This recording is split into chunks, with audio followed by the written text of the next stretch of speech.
Hello বন্ধুরা, welcome back to my channel. কেমন আছো তোমরা সবাই? আশা করছি সকলেই খুব ভালো আছো। প্রতিদিনের মতো আজকে একটা রেসিপি নিয়ে চলে এসেছি। আজকে দেখাবো অসাধারণ একটা মিষ্টি বানিয়ে। শেষ পর্যন্ত রেসিপিটা দেখতে থাকো। ভালো লাগলে লাইক, কমেন্ট, শেয়ার, সাবস্ক্রাইব করতে একদম ভুলবে না। আর হ্যাঁ, তোমাদের বন্ধুদের কাছে ভিডিওটা বেশি বেশি করে শেয়ার করে দেবে। স্কিপ না করে ভিডিওটা দেখো। ভালো লাগলে কিন্তু চ্যানেলটা সাবস্ক্রাইব করতে ভুলবে না। তো চলো বন্ধুরা, আমি কীভাবে বানালাম তোমাদেরকে দেখাই। তো দেখো, প্রথমে আমি কড়াই বসিয়ে দিয়েছি। কড়াইতে দিয়ে দিলাম দুধটা একটু ঘন ঘন করে নিয়েছি বন্ধুরা। এরকম ঘন ঘন প্রথমেই করে নিতে হবে।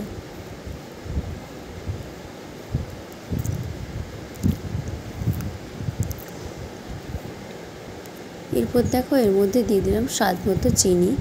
যে যেমন মিষ্টি খাও সেই রকম কিন্তু চিনিটা দেবে। এই দেখো, একদম ঘন ঘন করে নিলাম। এরপর আমি এর মধ্যে দিয়ে দিলাম গুঁড়ো দুধটা বড় চামচে 2 থেকে 3 চামচ দিতে হবে। এই দেখো, একদম শুকনো শুকনো হয়ে গেছে। এরপর এটার একটা ডো বানিয়ে নেব। এই দেখো, ডো বানিয়ে নিয়েছি। এরপর এটাকে ঠান্ডা করে, এই দেখো ঠান্ডা হয়ে গেছে। একটুখানি রাখলাম কমিয়ে।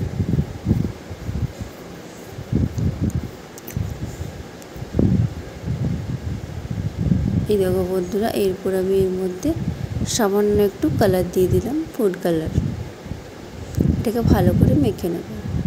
এই দেখো, এখানে একটা সাদা ডো আছে আর পাশেই রয়েছে হলুদ রঙের একটা ডো।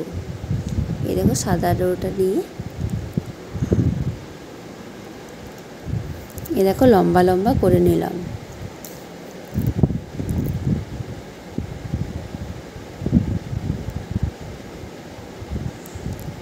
হলুদটা নিয়েও একটা লম্বা মতো করে নেব।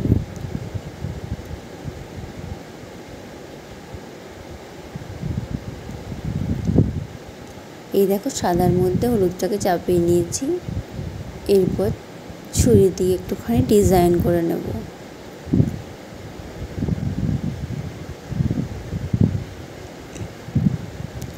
এই দেখো, ভালো করে চাপিয়ে নিয়েছি কিন্তু।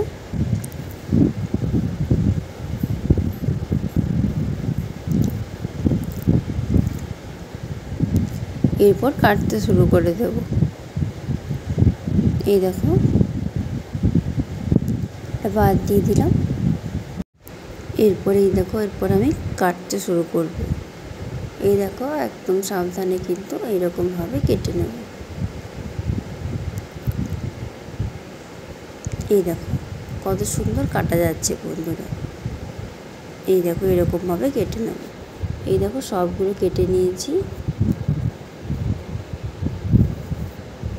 আর এইখানে কফিটা একটুখানি জলের মধ্যে গুলে এটা এরকম করে বোতলের ঢাকনা দিয়ে দিলাম। এই দেখো, কফি নিয়েছিলাম। একটুখানি কফি নিয়ে সামান্য একটু জল দিয়ে এটাকে গুলে, এই দেখো এইরকমভাবে, এই দেখো কফিগুলো দিয়ে দিয়েছি। আর সবুজ কালারটা একটু উপর থেকে দিয়ে দিয়েছি বন্ধু। তো দেখো, তৈরি হয়ে গেছে আমাদের আজকের রেসিপিটা।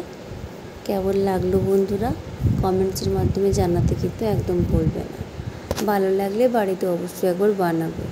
আর এরকম ধরনের আরও নতুন নতুন রেসিপি পাওয়ার জন্য কিন্তু আমার চ্যানেলটা অবশ্যই সাবস্ক্রাইব করে রাখবে। আর পাশে থাকা বেল আইকনটা প্রেস করবে আমার ভিডিও নোটিফিকেশান সব থেকে আগে পাওয়ার জন্য। তোমরা খুব ভালো থেকো, সাবধানে থেকো, সুস্থ থেকো বন্ধুরা। আর এই রেসিপিটা বাড়িতে অবশ্যই একবার বানাও। এটা কিন্তু মুখে দেওয়া মাত্রই মিলিয়ে যায়, এতটাই সুস্বাদু হয়। তোমরা বন্ধুরা বাড়িতে অবশ্যই একবার বানাও এটা।